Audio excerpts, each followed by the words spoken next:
다 같이 성경을 들고 일어서시기 바랍니다. 봉독해드릴 하나님의 말씀은 구약성경 이사야서 65장 17절에서 25절 말씀까지 제가 봉독하겠습니다. 이것은 하나님의 말씀입니다. 보라, 내가 새 하늘과 새 땅을 창조하나니 이전 것은 기억되거나 마음에 생각나지 아니할 것이라. 너희는 내가 창조하는 것으로 말미암아 영원히 기뻐하며 즐거워할지니라. 보라, 내가 예루살렘을 즐거운 성으로 창조하며 그 백성을 기쁨으로 삼고 내가 예루살렘을 즐거워하며 나의 백성을 기뻐하리니 우는 소리와 부르짖는 소리가 그 가운데서 다시는 들리지 아니할 것이며 거기는 날수가 많지 못하여 죽는 어린아이와 수완이 차지 못한 노인이 다시는 없을 것이라. 곧 백세에 죽는 자를 젊은이라 하겠고 백세가 못되어 죽는 자는 저주받은 자리니라. 그들이 가옥을 건축하고 그 안에 살겠고 포도나무를 심고 열매를 먹을 것이며 그들이 건축한 데에 타인이 살지 아니할 것이며 그들이 심은 것을 타인이 먹지 아니하리니 이는 내 백성의 수완이 나무의 수완과 같겠고 내가 택한 자가 그 손으로 일한 것을 길이 누릴 것이며 그들의 수고가 헛되지 않겠고 그들이 생산한 것이 재난을 당하지 아니하리니 그들은 여호와의 복된 자의 자손이요 그들의 후손도 그들과 같을 것이니라. 그들이 부르기 전에 내가 응답하겠고 그들이 말을 마치기 전에 내가 들을 것이며 이리와 어린 양이 함께 먹을 것이며 사자가 소처럼 짚을 먹을 것이며 뱀은 흙을 양식으로 삼을 것이니 나의 성산에서는 해함도 없겠고 상함도 없으리라. 여호와께서 말씀하시니라. 아멘. 네, 앉으시기 바랍니다. 지난주에는 우주적 종말론 두 번째 주제에 해당되는 천년 왕국에 대한 주제에 대해서 제가 말씀을 드렸습니다. 요한계시록에서 가장 많은 논란이 있었던 내용이 천년 왕국이라고 제가 말씀을 드렸습니다. 천년 왕국에 대한 배경은 계시록 20장 1절과 7절에서 킬리아 에테라고 하는 천년이라고 하는 용어가 6번 나옵니다. 그 용어를 기초로 해서 사실 천년 왕국설이 이제 발전이 됐고요. 2000년 기독교 교회 역사를 통해서 천년 왕국설은 크게는 4가지로 나뉘어졌다 그랬죠. 그러니까 역사적인 순서로 보면 역사적 전천년이 한 2, 3세기까지는 역사적 전천년의 사상이 이렇게 많은 사람들에게 알려졌고, 그다음에 5세기에 들어와서 어거스틴을 통해서 무천년설이 이제 이렇게 또 정립이 됐습니다. 그리고 이제 17세기 전후에서 이제 후천년설이 태동이 됐는데, 후천년설은 무천년설에서 분화된 사상이기 때문에 하나의 같은 맥으로, 차이는 있지만 같은 맥으로 보면 됩니다. 그리고 이제 세대주의 전천년이 19세기에 영국의 존 넬슨 다비에 의해서 세대주의가 태동이 됐는데, 세대주의는 역사적 전천년의 기반을 두고서 분화가 된 거기 때문에 사실은 이제 이 4가지는 크게 말하면 2가지입니다. 역사적 전천년과 이제 무천년기 설이다라고 하는 이 2가지가 2000년의 기독교 역사를 통해서 천년기 설에 대한 뚜렷한 양분된 사상을 이제 이렇게 지금까지 내려왔다라고 하는 것을 여러분들이 이제 보셔야 됩니다. 역사적 전천년기 설과 무천년기 설의 뚜렷한 구분은 지난주에 제가 말씀을 드린 대로 천년이라고 하는 기간을 보는 관점에서 차이가 있다고 그랬죠. 그러니까 실연수로 보느냐 아니면 상징의 기간으로 보느냐, 또 천년 왕국이 예수님 재림 전에 일어나느냐 예수님 재림 후에 일어나느냐, 이제 크게 역사적 전천년과 무천년은 이제 이러한 것에서 이제 이렇게 구분이 됩니다. 물론 뭐 천년 왕국에 대한 이 부분에 대해서 역사적 전천년과 무천년은 성경의 텍스트를 해석하는 데에 서로의 많은 차이가 있습니다. 그래서 사실은 이제 역사적 전천년과 무천년은 사실 대화 자체가 불가능합니다. 원래 성경 해석에 대한 신학적 입장이 이제 그렇기 때문에 이제 중요한 것은 뭐냐면 서로가 다르더라도 내 것만 옳고 나와 다른 너는 틀리다라고 하는 이런 말을 안 하는 게 좋아요. 지난주도 계속 말씀을 드렸지만 개혁 신학을 추구하는 이 신학자들 가운데에서 역사적 전천년과 무천년이 거의 양쪽으로 다 포진이 되어져 있습니다. 초대교구부터 오늘에 이르기까지. 그러니까 이런 것 가지고 성경 해석하는 해석학적인 입장에서 차이가 나기 때문에 이런 부분들은 종말론적인 관점에서만 다를 뿐이기 때문에 여기서는 마음을 좁게 닫지 말고 전천년이나 무천년이나 마음을 열고, 그래서 제가 늘 강조하는 게 있잖아요. 하나만 알지 말고 두 가지를 다 배우라는 거예요. 그러고서 이제 이 전천년이 오르냐 무천년이 오르냐는 예수님 재림하면 그때 딱 나타납니다. 그때까지는 피차의 다툼과 어떤 격돌을 일으키지 않고 그냥 우리가 예수 그리스도를 믿고 구원받은 하나님의 자녀이기 때문에 서로가 포용하는 자세가 가장 중요하다는 말입니다.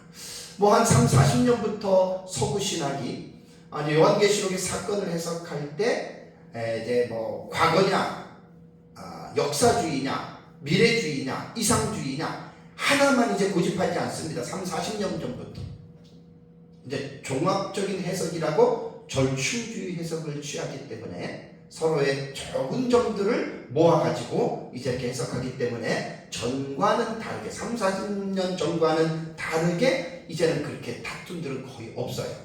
그래서 우리가 이제 종말론에 대해서는 이제 내 것만이라고 하는 어떤 이러한 것들에 대한 주장과 고집은 피차가 하지 말아야 된다라고 하는 것 꼭 기억하셔야 됩니다. 천년왕국이라고 하는 이 주제는 사람이 만들어 놓은 공교로운 이야기가 아닙니다. 성경에서 증언하고 있기 때문에 그렇습니다. 그렇다면 저는 역사적 전천년의 종말론을 따르고 있기 때문에 예수님 재림 이후에 이 세상에서 천년왕국이 일어난다라고 하는 초대 교부들의 그 신앙을 저는 따라가는 사람이거든요. 그렇다면 역사적 전천년주의 입장에서 제가 늘 안타까운 마음을 가지고 있는 것이 뭐냐면 예수님 재림하면 천년왕국이 있다라는 말들은 다 해요. 천년왕국이라고 하는 이 부분에 있어서 제가 늘 강조하는 토픽은 강조합니다. 토픽이라고 하는 말은 이제 어떤 제목이나 화제 또는 논제를 말을 합니다. 토픽이라고 하는 말을. 그 제목으로 생각하면 돼요. 주제라고 생각하면 돼요. 그런데 제가 안타깝게 생각하는 게 뭐냐면 주제는 강조하는데 문제는 뭐라고요? 내용이 너무 약해요. 내용으로 말하면 콘텐츠잖아요. 콘텐츠. 내용이 너무나 약하다는 얘기예요. 이게 어떻게 보면 우리 기독교에서 예수님 믿으면 천국을 간다라는 말을 하잖아요. 천국이라고 하는 것은 토픽입니다. 주제입니다. 논제입니다. 중요한 것은 뭐냐? 주제도 중요하지만 컨텐츠가 중요하잖아요. 천국이 어떤 곳이냐? 어떻게 천국을 가느냐? 천국을 들어가는 백성들은 어떻게 살아야 하느냐? 예를 들자면 이러한 내용면에서 상당히 부족합니다. 하나님의 나라에 대한 사상은 약 20여 년 전에 20년은 안 돼도 가까이 됩니다. 제가 이제 김성길 목사님이라고 하는 분한테 2년 동안을 하나님의 나라에 대한 사상을 공부하면서 상당히 도전을 받고 부끄러웠습니다. 아주 성경을 순수하게 풀어가시는 분인데 창세기부터 계시록까지 하나님의 나라의 관점에서 성경을 제가 공부를 한 거예요.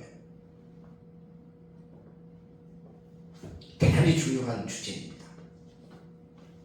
그래서 천년왕국도 마찬가지입니다. 역사적 전천년주의자들은 뭘 인식해야 되냐면 예수님 재림하면 이 땅에 천년왕국이 있다라고 하는 토픽만 주제만 말하지 말라는 거예요. 천년왕국이 어떠한 곳인지에 대한 내용, 콘텐츠를 분명하게 성경을 통해서 성도들에게 이것을 가르쳐 줘야, 그래야 천년왕국이 무엇인지를 알고 모르는 사람들이 여러분 믿을 거 아닙니까? 그냥 토픽만 얘기하고 천년왕국이 있다, 천년왕국이 있다, 이것만 얘기하고 도대체 천년왕국이 어떠한 곳인지에 대해서 성경적으로 우리가 그것을 입장을 밝히지 않는다면, 천년왕국을 믿지 아니하는 무천년주의자들에게 있어서는 절대로 환영을 받지 못하고, 너희들은 참 이상한 말을 하는 사람이구나라고 여러분들과 그렇게 그 사람들에게 우리가 인정을 받을 수밖에 없습니다. 제가 이제 종말론을 계속 연구를 하면서 천년왕국은 성경에 흔한 내용이 아닙니다. 그래서 이제 성경을 깊이 있게 종말론에 대해서 연구를 하지 않으면 역사적 전천년설 안에도 소설 같은 내용들을 많이 말을 합니다. 이단과 사이비들 다 천년왕국을 믿어요. 전천년주의자들처럼. 근데 그들이 말하는 천년왕국을 들어보면 성경하고는 전혀 상관이 없는 인간이 만든 공교로운 그러한 이야기로서 천년왕국을 말을 하는 것들을 제가 가끔 듣습니다. 그러니 성경 안에 서 있는 무천년주의자들을 볼 때는 인정할 수가 없는 거예요. 말이 되지 않는 거예요.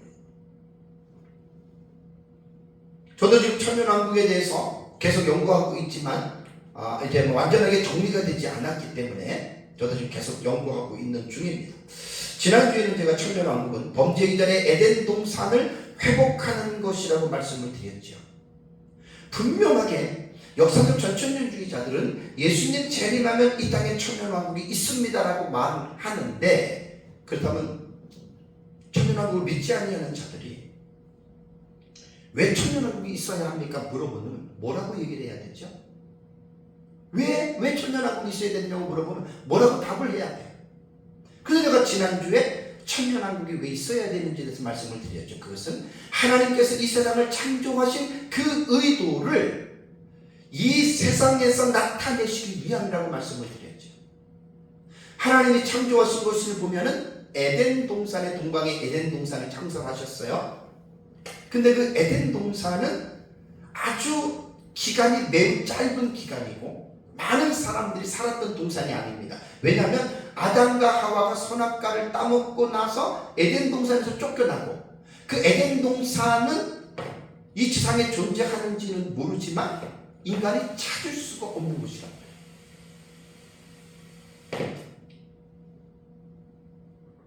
그래서 에덴 동산을 천년왕국을 회복하는 것이라고 우리 역사적 전천년은 그렇게 말을 하잖아요. 그래서 범죄 이전의 에덴 동산이 어떠한 곳인지에 대해서 이 부분을 역사적 전천년주의자들은 분명히 계시 의존 사색을 통해서 밝혀야 됩니다. 성경과 동떨어진 어떤 인간적인 추론과 사상을 통해서 천년왕국을 말을 한다면 그건 분명히 잘못된 것입니다. 그래서 에덴 동산을 우리가 이해하기 위해서는 기도를 많이 한다고 에덴 동산을 아는 게 아니에요. 성경을 봐야 돼요. 그래서 에덴 동산에 대해서는 창세기 1장과 3장의 기록을 통해서 알 수 있는 유일한 근거가 돼요. 특히 창세기 2장은 범죄 이전의 에덴 동산의 상태를 볼 수 있는 몇 가지의 소스들이 있어요. 근데 창세기 3장은 범죄 이후에 에덴 동산에서 하나님에게 페널티를 받는 장면이 창세기 3장이죠. 그걸 제가 지난주에 에덴 동산은 어떤 곳인가에 대해서 범죄하고 하나님으로부터 벌칙을 받는, 페널티를 받는 그 내용을 역추적해서 제가 에덴 동산은 이럴 것이다 라고 하는 것을 제가 지난주에 여러분들에게 이제 말씀을 드렸습니다. 여러분, 에덴 동산의 회복으로서의 이 천년왕국은요, 구약 성경에 있지만 단번에 하나님께서 이 천년왕국을 계시하신 것이 아니라 점진적으로 시간이 흘러가는 가운데에 하나님은 이 에덴 동산에 대한 천년왕국에 대한 이 계시를 하나님께서 기록하셨다라고 하는 것을 알아야 됩니다. 성경을 연구하다 보면 구속사라고 하는 이 사상이 창세기 3장 15절에 원시복음이 기록이 되어져 있죠. 그 원시복음이 창세기 3장 15절에서 갈라디아서 4장 4절에 때가 참에 하나님이 그 여자에게서 예수 그리스도를 태어나게 하시는 그때까지 약 4,000년의 시간이 걸립니다. 그 4,000년의 시간을 통해서 하나님께서는 점진적으로 구속사에 대한 계시를 계시하신 거예요. 마찬가지로 천년왕국도 마찬가지입니다. 어느 한 곳에 이렇다라고 딱 말하는 것이 아니라 성경 전체를 통해서 천년왕국에 대한 계시를 하나님께서 점진적으로 해 놓으셨기 때문에 성경을 연구하는 입장에서는 성경을 깊이 있게 연구해서 특히 역사적 전천년주의자들은 이 천년왕국을 계시의전 사색을 통해서 성경을 통해서 이것들을 밝혀내야 된다라고 하는 이것을 기억을 해야 됩니다. 이번 시간에는 구약 성경에 이사야 선지자의 글에 천년왕국에 대한 본문이 많이 나옵니다. 그래서 천년왕국에 대한 확실한 본문은 이사야서 11장 6절과 9절의 내용, 35장의 내용, 65장의 오늘 읽은 17절과 25절의 내용이 대표적인 천년왕국에 대한 본문입니다. 그런데 한 가지 알아야 될 것은 똑같은 본문이라 하더라도 종말론적 신학적 입장에 따라서 해석상 차이가 있어요. 제가 종말론을 연구하면서 계속해서 말씀을 드렸는데 역사적 전천년과 무천년이 구약성경과 신약성경을 보는 텍스트의 문제에 있어서는 반드시 차이가 있습니다. 무천년은 대체적으로 종말론의 본문을 상징으로 다 해석을 하는 반면에 역사적 전천년은 문자적인 해석을 중요시하면서 상징에 대한 본문을 우리는 상징으로 해석을 합니다. 그렇기 때문에 이것은 하늘과 땅 차이처럼 상당한 큰 어떤 간격들이 있습니다. 그래서 이제 어떤 본문을 볼 때 역사적 전천년은 이것을 천년왕국으로 보면 무천년은 그것을 천국으로 봅니다. 예를 들자면 이러한 경우들이 이제 구약 성경의 본문에서 우리가 많이 접할 수가 있습니다. 그래서 오늘 제가 여러분들에게 봉독해드린 이사야서 65장 17절에서 25절의 내용을 우리 역사적 전천년은 이 예수님 재림 이후에 이 땅에서 일어나는 천년 왕국으로 우리는 해석을 합니다. 무천년은 두 가지입니다. 넓게는 신약 시대의 교회 시대의 이런 상징으로서의 이러한 좋은 일들이 일어난다라고 말하는 사람이 있는가 하면 또 어떤 무천년주의자들은 이것은 천국에서 일어나는 일이다라고 이렇게 이제 해석을 합니다. 제가 이제 성경을 봉독해드린 것 지금 뒤에서 제가 하나하나 여러분들에게 설명을 하겠는데 이 본문은 절대적으로 새하늘과 새 땅은 천국이 될 수가 없습니다. 왜냐하면 내용들을 읽어보십시오. 어떻게 천국 가서 사람들이 집을 짓고 농사를 짓고 또 자식을 낳을 수가 있겠느냐는 말입니다. 상식적으로도 천국의 본문을 말하는 게 아니고 내가 보세요. 17절에 내가 새하늘과 새 땅을 창조하나니 그러면서 그 새하늘과 새 땅을 창조하는 그 환경 속에서 19절, 20절에서 25절까지 내용이 쫙 전개되는 거예요. 이 본문들을 성경을 잘 읽어야 됩니다. 그러니까 신학적인 입장에 따라서 성경적인 해석 무시하는 거예요. 그러니까 아주 신학자들이 정말로 조심해야 됩니다. 그래서 제가 사실 천년왕국에 대한 설교만 해도 몇 달을 할 수가 있어요. 제가 사실 2017년, 18년 우리 교회에서 천년왕국에 대한 에덴 동산하고의 이 비교만 해도 제가 20시간 넘게 설교를 했어요. 이 내용을 정리해서 대한민국 성서연구원에서도 제가 몇 달 동안 제가 한 달에 한 번씩 강의를 하니까 제가 에덴 동산과 천년왕국에 대한 비교, 오해하는 내용들을 그때 다 강의를 했던 내용이거든요. 그러니까 결코 천년왕국은 간단한 게 아니에요. 연구들을 많이 해요. 그래서 제가 천년왕국이라고 하는 것도 한 권의 책으로 분명하게 이것을 써내야 됩니다. 더 연구를 해서. 그러면 오늘은 이사야서 65장 17절에서 25절의 내용이 하나님이 이사야를 통해서 계시하신 이 의미는 천국도 아니고 교회 시대에 나타나는 것도 상징으로 나타나는 것도 아니고 예수님 재림 이후에 이 세상에서 이루어지는 천년왕국이라고 하는 이 사실을 제가 깊이 있는 주에는 아니지만 그냥 간략하게 이것 본문을 가지고 제가 여러분들에게 말씀을 해드리겠습니다. 우선 17절과 18절을 볼까요? 17절과 18절을 보면 보라 내가 새하늘과 새 땅을 창조하나니 이전 것은 기억되거나 마음에 생각나지 아니할 것이라. 18절에 너희는 내가 창조하는 것으로 말미암아 영원히 기뻐하며 즐거워할지니라. 보라 내가 예루살렘을 즐거운 성으로 창조하며 그 백성을 기쁨으로 삼고. 자, 여기에서 17절에 새하늘과 새 땅을 창조한다 그랬죠. 두 가지 해석입니다. 역사적 전천년은 천년왕국의 새로운 하늘과 새로운 땅이다. 이게 역사적 전천년에서 보는 거고, 무천년은 새하늘과 새 땅을 천국으로 봅니다. 그런데 17절을 보면은 그럴듯해요. 지금 17절의 새하늘과 새 땅은 25절까지 새하늘과 새 땅에서 이루어지는 내용들을 설명했기 때문에 절대로 천국이 될 수가 없습니다. 절대 결코 천국이 될 수가 없습니다. 뒤에 이제 여러분들이 해석을 들어보시면 됩니다.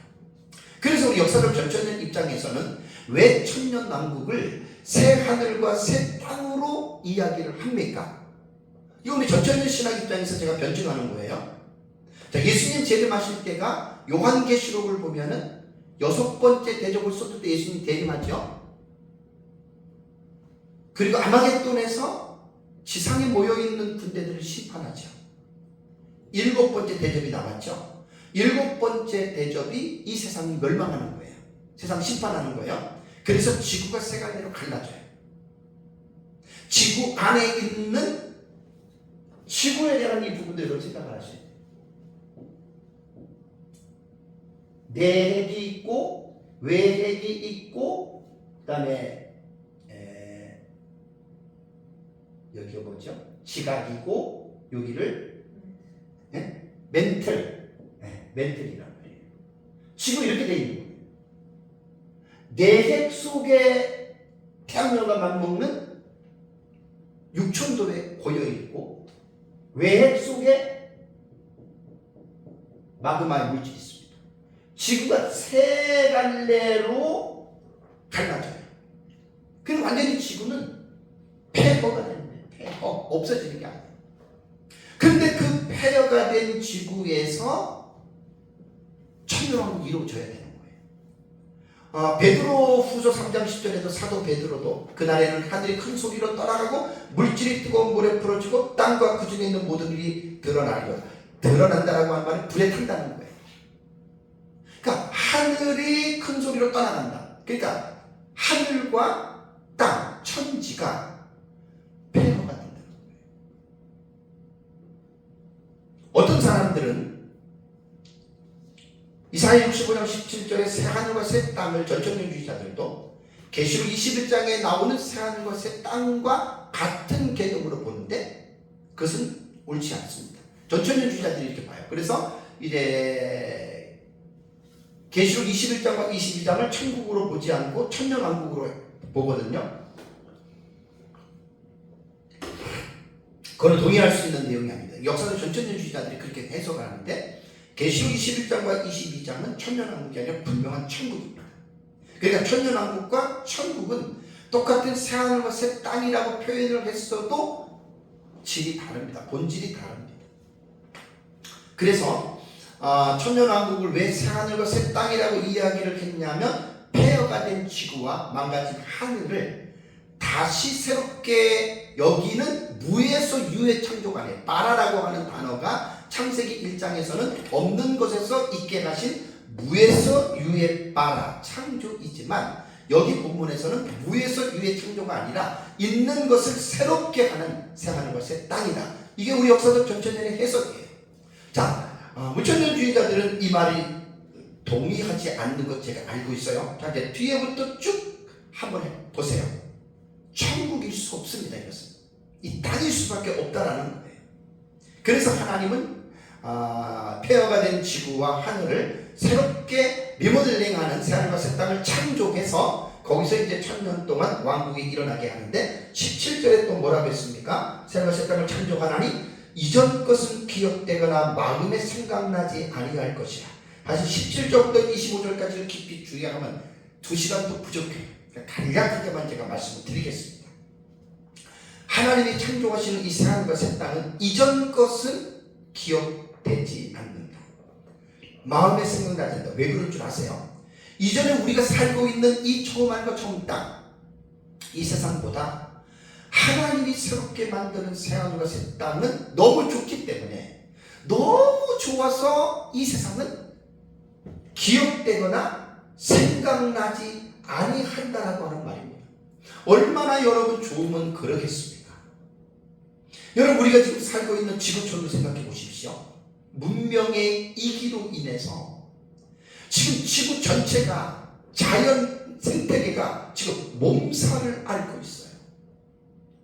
가면 갈수록 점점 더 자연재해가 상상을 초월할 정도로 비극적인 상황을 연출하는데, 올해만 보더라도 보세요. 7월달, 8월달에 이렇게 더웠던 해가 아마 없었다라고 할 정도로 이 엘니뇨 현상 때문에 그래요. 태풍, 해일, 산불, 끔찍하지 않아요? 하와이 같은 데 보세요. 지진, 지금 모로코에서 여러분 일어난 지진 보십시오. 홍수 보십시오. 리비아에서 일어난 홍수를 보십시오. 더위와 추위, 각종 질병들, 이게 우리가 살고 있는 아담과 하와가 범죄한 이후에 땅이 인간 때문에 저주를 받고, 그렇게 천년왕국은 지금 우리가 살고 있는 지구와는 전혀 상상을 초월할 정도로 이전 것은 기억되거나 마음에 생각나지 아니할 것으로 그 이상으로 좋다는 거예요. 뭐 앞으로 계속해서 천년왕국에 대한 공부를 하면 죽음, 질병, 죄, 고통, 불행, 그게 없는 나라예요. 왜? 하나님이 인간을 창조하셨을 때 하나님이 어떤 의도를 가지고 창조했어요? 인간이 고통과 불행과 저주 가운데 살도록 하나님이 인간을 만든 게 아닙니다. 그게 지난주에 제가 에덴 동산, 범죄 이전에 에덴 동산을 만들었던 하나님의 그 의도가 바로 그렇게 나타났다라고 제가 여러분들에게 말씀을 드렸잖아요. 성경을 잘 공부하셔야 돼요. 전천년주의자들이 무조건 천년왕국이 있다, 천년왕국이 있다 이렇게 토픽만 말하면 안 돼요. 그 천년왕국이 어떠한 곳인지를 성경을 통해서 잘 여러분 공부를 해서 그걸 먼저 믿어야 돼요. 우리가 먼저 믿고 그것을 다른 사람에게 전해줘야 된다라고 하는 말입니다. 얼마나 좋은지 이제 뒤에 있는 내용을 통해서 여러분 이제 자세하게 또 말씀을 드립니다. 자, 18절을 보십시오. 18절에도 보면은 너희는 내가 창조하는 것으로 말미암아 영원히 기뻐하며 즐거워할지니라 그랬죠. 그러니까 지금 여기서 말하는 17절에 새하늘과 새 땅입니다. 이것은 천국이 절대로 될 수 없습니다. 하나님이 처음 창조하신 하늘과 땅은 지금 우리가 살고 있는 이 하늘과 땅이고, 이것이 7번째 대적으로 예수님 재림 이후에 폐허가 된다는 거예요. 지구 생활대로 갈라지고. 그리고 이 땅에서 천년왕국이 들어가기 전에 하나님이 새롭게 창조하시는 새하늘과 새 땅은 바로 천년왕국인데, 하나님은 자신이 창조하는 것으로 말미암아 영원히 기뻐하고 즐거워하라라고 이제 성도들에게 이렇게 이사야를 통해서 말씀을 하셨습니다. 그래서 예루살렘을 즐거운 성으로 창조하며 그 백성을 기쁨으로 삼고라고 하는 말입니다. 제가 그 지난주에도 말씀을 드렸잖아요. 무신론적인 철학자가 기독교의 하나님은 자기 백성들의 고통과 질병과 저주를 즐기는 악한 신이다라고 조롱을 했어요. 이거 꼭 성도들이 기억을 해야 됩니다. 하나님께서 아담과 하와를 창조하시고 인간을 창조하신 목적은 죄와 고통과 불법과 저주 가운데 살도록 인간을 만든 게 아니라는 겁니다. 이게 범죄 이전의 에덴 동산이라는 거예요. 아담과 하와가 에덴 동산에서 범죄한 이후에 에덴에서 쫓겨나고 이 하나님의 창조의 의도가 덮여졌다는 말이에요. 그리고 죄에 대한 대가로서 인간에게는 죄와 고통과 불행과 저주가 임했고 인간 때문에 땅이 저주를 받고, 기본적으로 이해하셔야 돼요. 그래서 무신론자들이나 불신자들이 보는 인간 세계의 불행과 저주와 고통은 죄로 인한 결과입니다. 우리는 성경을 통해서 이것을 분명하게 인식을 하지만 세상 사람들은 그걸 모르잖아요. 그래서 사실 우리도 범죄 이전에 태어난 사람들이기 때문에 에덴 동산은 우리는 몰라요. 성경이 잠깐 말한 그거 외에는 우리도 에덴 동산이 어떤 곳인지 모릅니다.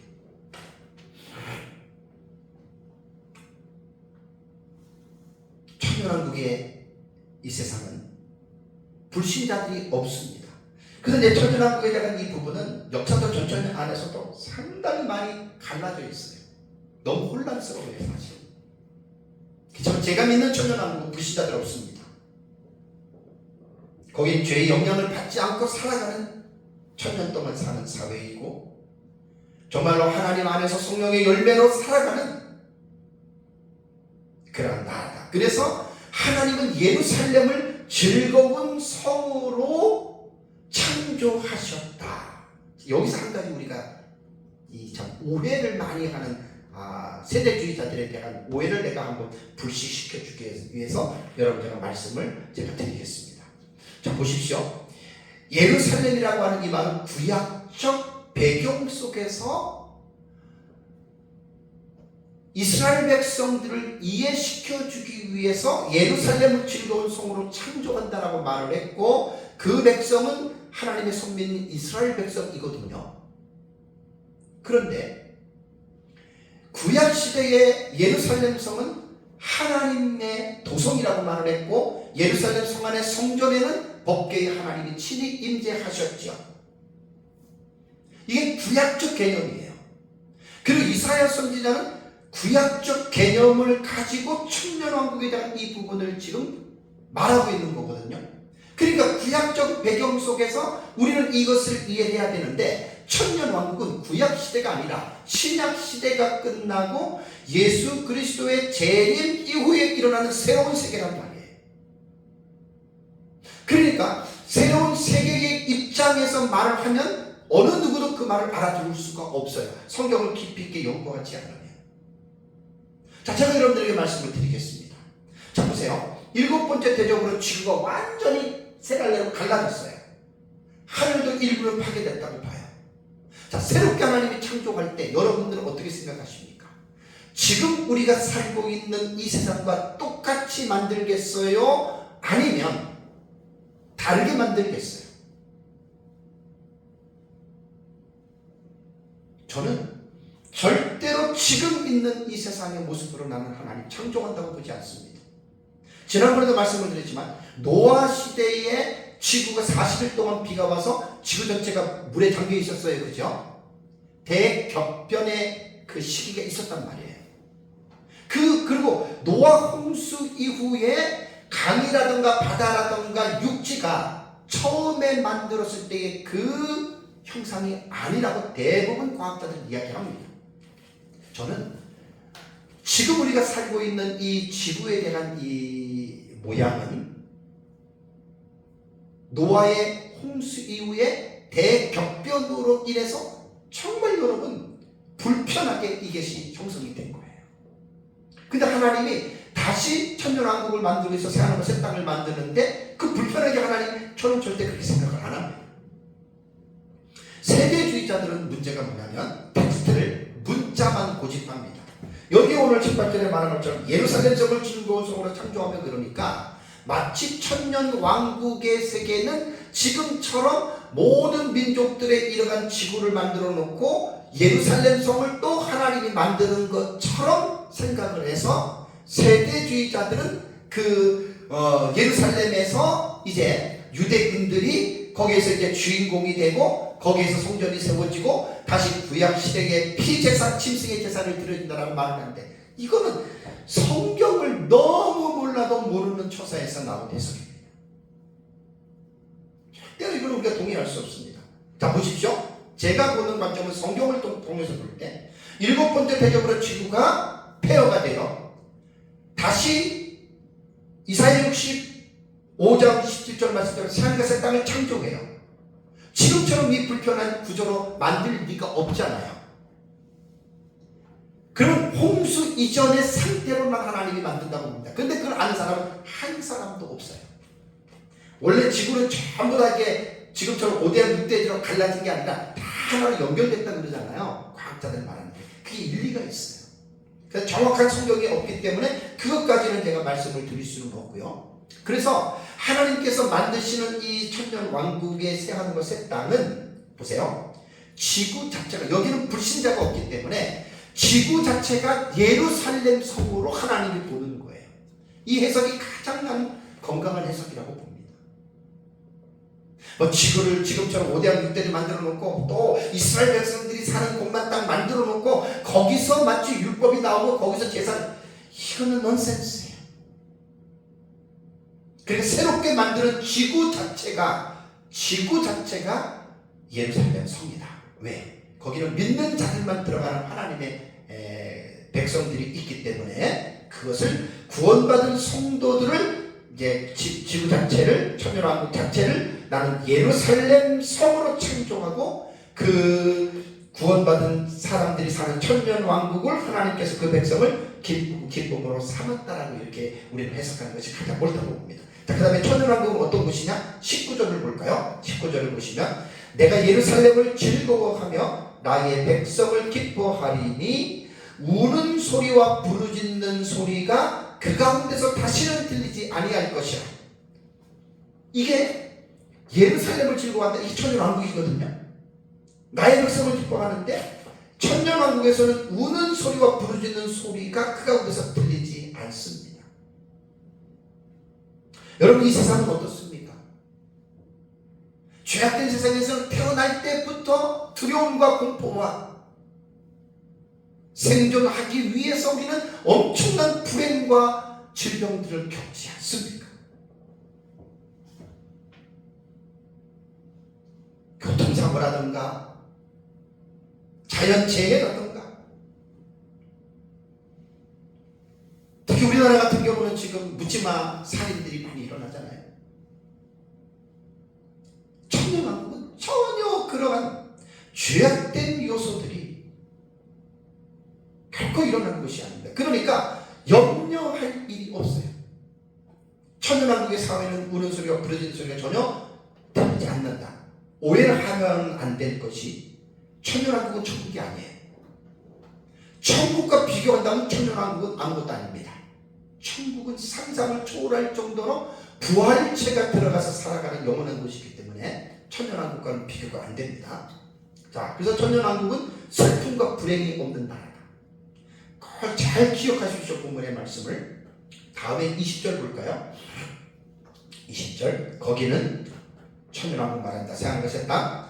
날수가 많지 못하여 죽는 어린아이와 수완이 차지 못한 노인이 다시는 없을 것이라.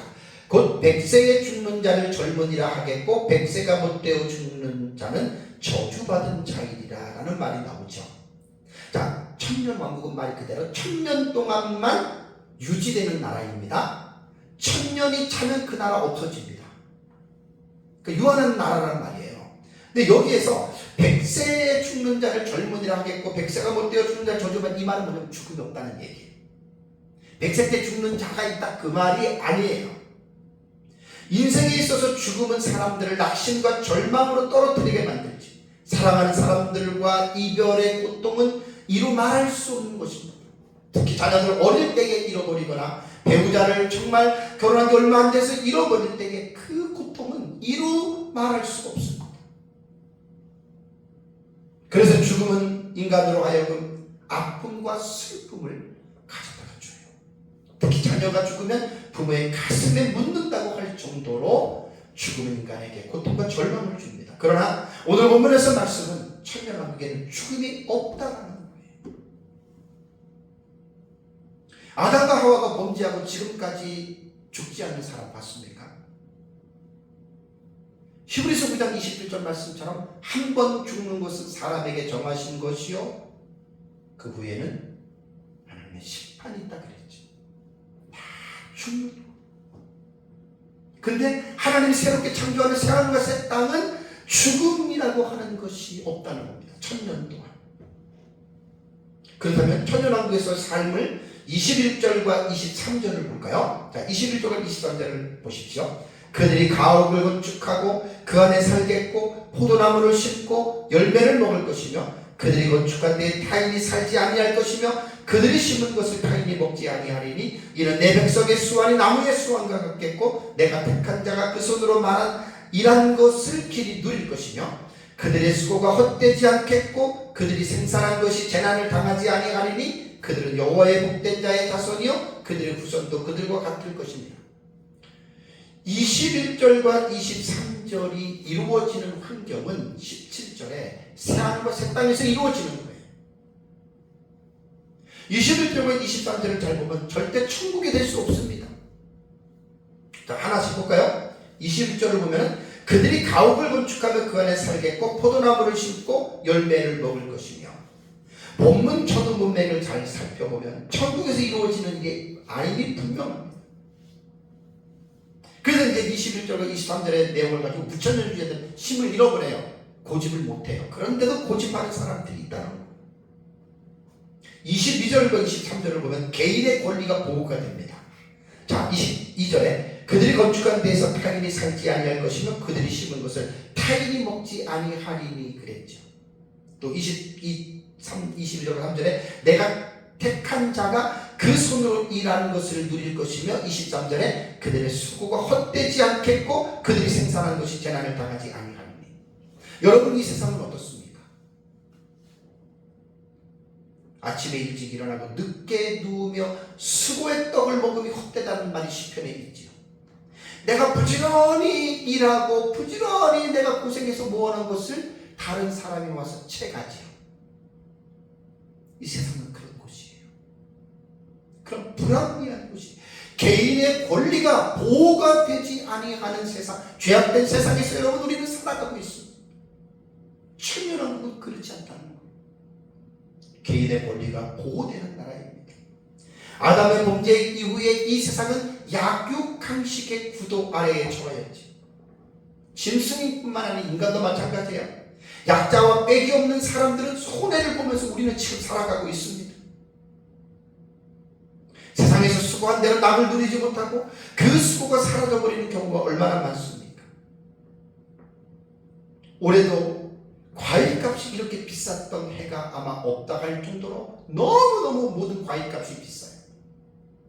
제가 배농사를 하는 분에게 지난주에 들은 얘기인데 봄에 배꽃이 일찍 폈어요. 보통 이제 꽃샘추위가 끝나면 꽃이 피어야 되는데 꽃샘추위 이전에 완전히 봄 같은 날씨가 2월달 3월달에 되잖아요. 자, 꽃이 폈어요. 그럼 그 꽃이 건강하게 이제 또 떨어지고 그게 열매를 맺는 건데 꽃샘추위가 오잖아요. 또 추위도 막 영하 2도 이렇게. 그러면 여러분 그게 열매를 못 맺는다는 거예요. 참 안타깝지 않습니까? 그런데 천년왕국에서는 그런 일이 전혀 없다는 거예요. 심은 대로 거두고 수고한 대로 우리가 누리는, 각자가 수고한 대로 먹고 재난이 없는 그러한 나라. 여러분, 이러한 나라에서 살고 싶지 않습니까? 저도 살고 싶어요. 근데 이 세상에는 불가능한 거예요. 아무리 농사가 잘 돼서 태풍 한번 와가지고 태풍이 딱 바람을 불어쳐버리면 온갖 과일들이 그냥 우수 떨어지잖아요. 여기에서 여러분 23절을 보십시오. 그들의 수고가 헛되지 않겠고 그 다음에 그들의 생산한 것이 뭐라 그랬어요? 재난을 당하지 아니하리니 그랬죠. 여기에서 말하는 생산이라고 하는 이 단어는요, 히브리어로 알라드예요. 알라드인데 이 알라드라고 하는 이 히브리어 단어는 자손을 낳는 것을 말하는 거예요. 자식을 낳는 걸 말하는 거예요. 그러니까 자식 낳는데 그 자식이 재난을 당하지 않는다. 여러분, 천국에서 자식 낳습니까? 천국에서 무슨 자식을 낳아요? 시집가서 장가가지고. 부활체는 그런 육체적인 관계 안 합니다. 근데 이 본문의 말씀이요, 땅에서 이루어지는 일이에요. 여러분, 지금 우리는 어떻습니까? 아이를 낳게 되면 대부분 건강하게 낳지만 간혹간에 아이가 잘못되는 경우도 있고 사산되는 경우도 있고 기형아로 태어나는 아들도 있지 않습니까? 근데 본문에서는 그들이 생산하는 것이 재난을 당하지 아니하리라. 왜? 그들은 여호와의 복된 자의 자손이요 그들의 후손도 그들과 같은.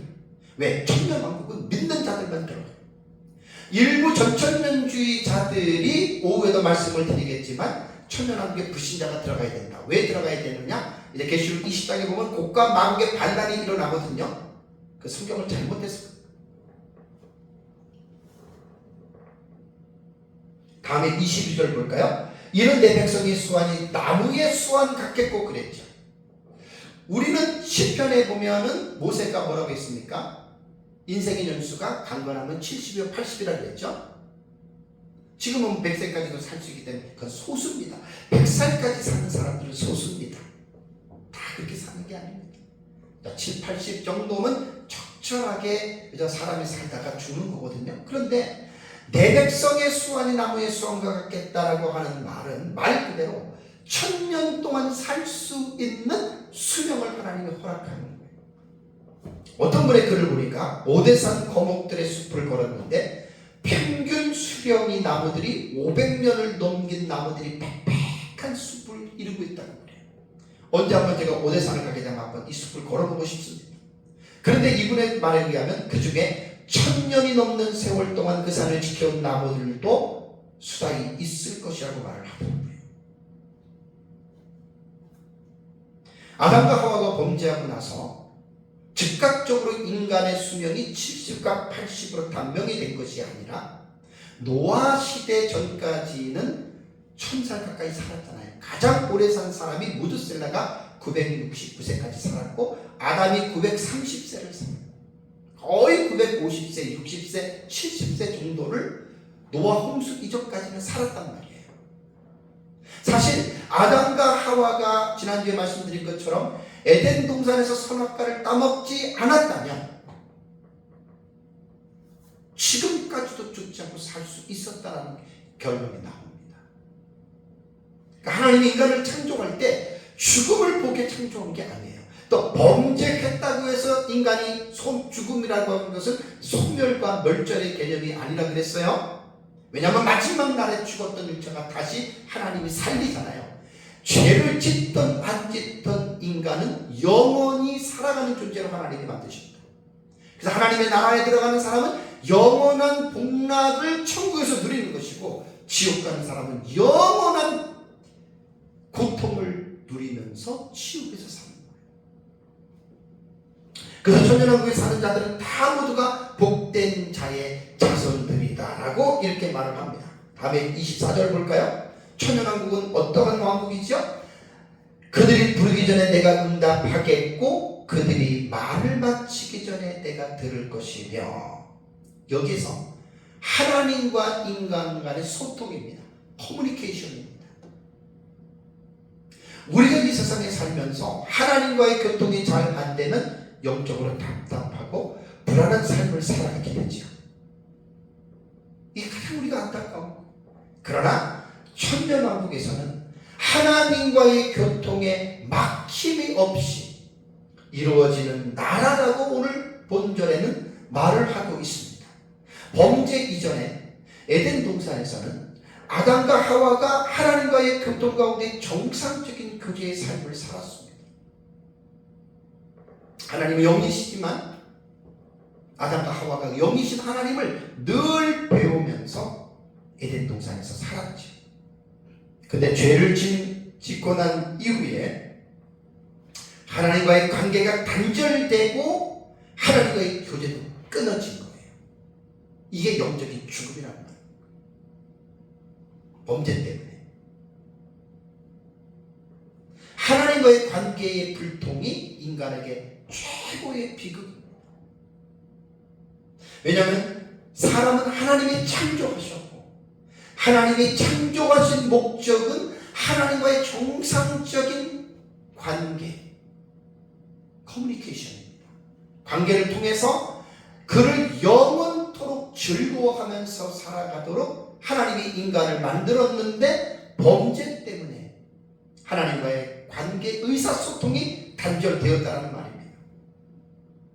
근데 오늘 이사야서 65장 24절에는 그들이 부르기 전에 내가 응답하겠고 그들이 말을 마치기 전에 내가 들을 것이다. 여러분 이게 얼마나 행복한 삶인 줄 아십니까? 우리 그리스도인들은 지금 이렇게 생각하면 됩니다. 우리 안에 내재하시는 성령을 통해서 우리는 성령의 조명과 감동을 받고 살아가잖아요. 우리가 정상적인 신앙생활하고 우리가 정상적으로 성령이 충만할 때에는 말씀을 통해서 성령이 우리에게 말씀하시는 것들을 우리는 느끼면서 살잖아요. 이게 제일 행복한 거예요. 근데 때로는 우리가 범죄하거나 때로는 우리가 하나님 앞에 불순종할 때 어떻습니까? 그렇게 하나님과의 의사소통이 잘 되던 우리의 영적인 치명타를 입으면 깜깜하잖아요. 다윗이 시편 51편에 보면은 다윗 밧세바와 범죄한 이후에 다윗이 고백을 하잖아요. 주의 성령을 구원의 기쁨을 내게 다시 회복시키시고, 그러니까 하나님과의 관계가 정상적으로 이루어지는 것이 가장 복된 사람이라고 하는 말입니다. 이것이 지금은 안 되지만 이제 에덴 동산에서는 이런 일이 이루어진다라고 하는 말입니다. 자, 마지막으로 이제 중요한 말씀을 볼까요? 25절 보겠습니다. 25절을 보면 이리와 어린 양이 함께 먹을 것이며 사자가 소처럼 짚을 먹을 것이며 뱀은 흙을 양식으로 삼을 것이니 나의 성산에서는 해함도 없겠고 상함도 없으리라 여호와께서 말씀하시니라. 다시 제가 말씀을 드리면 17절에 하나님의 땅을 창조한 이 문맥의 이 문장에 25절까지가 전부 다 연결이 되는 거예요. 한 문맥으로 한 상황으로 이 부분을 여러분 우리는 봐야 됩니다. 절대 이 본문은 새하늘의 땅은 천국일 수가 없습니다. 그럼 지금까지 이렇게 이 세상에서 이렇게 살았던 때가 있을까요? 없습니다. 본문을 보면 인간의 세계에서만 놀라운 대반전이 일어나는 것이 아니라 동물의 세계에서도 대반전이 일어납니다. 우리들이 살아가고 있는 세상에서는 동물들은 약육강식의 구도 속에서 살아가고 있죠. 그래서 적자생존이라고 그러잖아요. 강한 자가 약한 자들의 일종의 먹이사슬이에요. 이게 아담과 하와가 범죄한 이후에 이러한 것들이 여러분 나타나게 된 겁니다. 약육강식에 대한 이 사실. 근데 여러분 동물의 입장에서 볼 때 어때요? 다르죠. 저는 동물의 왕국을 아주 즐겨봅니다. 나오면 꼭 봅니다. 약한 동물이 맹수들에게 잡혀먹을 때, 참 어미가 새끼를 구하는데 목숨 걸고 그 호랑이와 사자와 결투해가지고 구해내는 것을 보면 참 신비합니다. 우리는 그냥 약육강식의 먹이사슬의 구조를 당연한 것으로 보지만 동물들의 세계는 그렇지 않죠. 원래 하나님께서 지난주에 말씀을 드렸습니다. 하나님께서 동물을 창조하실 때 동물은 채식동물로 다 만드십니다. 사자와 그 맹수들 그 이빨 아주 순금이 있잖아요. 처음부터 그렇게 만든 게 아니에요. 적자 생존의 그 구도 속에서 그들이 살아가기 위해서 그 채식을 하다가 점점 더 이빨이 그렇게 날카롭게 육식동물들은 맹수들은 그렇게 변했다라고 하는 사실입니다. 처음부터 하나님이 이렇게 만든 게 아닙니다. 다 모든 것들이 죄 때문에 그렇습니다. 근데 한 가지 궁금한 게 있습니다. 7번째 대접으로 세상이 불로 심판을 받아 생명체는 다 사라졌습니다. 구원받은 자들은 예수님 재림 때에 공중으로 휴가되잖아요. 그래서 요한계시록 14장을 보면 15장을 보면 불이 섞인 유리바닷가에 올라가 있는 거예요. 지구가 불탈 때. 불이 섞인 유리바닷가 되게 놀라운 그 계시거든요. 그래서 공중에 있다가 지구가 불타고 새롭게 하늘과 새 땅을 만든 다음에 불이 섞인 유리바닷가에 있는 성도들이 지상으로 내려와서 천년왕국을 거한다는 거예요. 그렇다면 동물들, 채소들, 식물들, 또 바다로 만들면 거기에 존재하는 어류들은 어떻게 될까요? 성경에는 구체적인 말씀이 없습니다. 창세기 1장을 보면은 하나님께서 첫째 날에서 여섯째 날까지 무엇을 만드셨는지에 대해서 분명하게 밝히고 있지만 천년왕국에는 그것이 생략이 되어져 있습니다. 우리가 종말론에 일어나는 그 상황으로 볼 때에 이사야서 65장 10절짜리 17절에 새하늘과 새 땅을 창조하실 때 저는 하나님께서 처음 하늘과 처음 땅을 만드실 때 이 땅에 동물도 만들고 식물도 만드는 것을 나는 재현한다라고 저는 그렇게 분명하게 봅니다. 또 하나, 어떻게 인간이 천년 동안을 죽지 않고 살아갈 수 있을까? 이미 예수 믿고 예수님 재림 때 승천한 사람 중에는 장애인도 있을 것이고 병든 자도 있을 것이고 그 약한 자들이 되게 많을 거 아니에요. 어떻게 그런 사람들이 천년을 살 수가 있을까? 자, 사람으로서는 할 수 없지만 하나님은 하실 수 있습니다. 그러니까 새하늘과 새 땅을 창조하듯이 하나님께서 살아있는 생존 성도들을 천년 동안 살게 하는 것을 왜 하나님이 못하시겠냐는 것입니다. 충분히 할 수 있다고 저는 봅니다. 그래서 동물의 세계는 조금 더 보면은 이제 약육강식의 구도 속에서 서로가 공존하면서 평화를 누리는 공생의 관계로 이제 바뀌어지죠. 다시 볼까요? 25절에 이리와 어린 양이 함께 먹어요. 사자가 어떻게 해요? 소처럼 칩을 먹어요. 사자 이빨이 어금니가 다 사라져요. 초식 동물처럼 이빨이 골고루 나서 뱀은 흙을 양식으로 삼을 것이니 나의 성산에서는 해함도 없겠고 상함도 없으리라 여호와께서 말씀하십니다. 이사야서 11장을 가볼까요? 이사야서 11장. 이사야서 11장은 따로 제가 본문을 잡지 않은 이유는 천년왕국에서 많은 시간을 할애하지 않으려고 합니다. 이것도 한 시간 설교를 해야 되는데 이사야서 11장 6절과 9절을 쭉 보십시오. 그때에 이리가 어린 양과 함께 살며 표범이 어린 염소와 함께 누우며 송아지 어린 사자와 살찐 짐승이 함께 있어 어린아이에게 끌리며 7절에 암소와 곰이 함께 먹으며 그것들의 새끼가 함께 엎드리며 사자가 소처럼 풀을 먹을 것이며 젖먹는 아이가 독사구멍에 장난하며 젖된 어린아이가 독사근에 손을 넣을 것이라.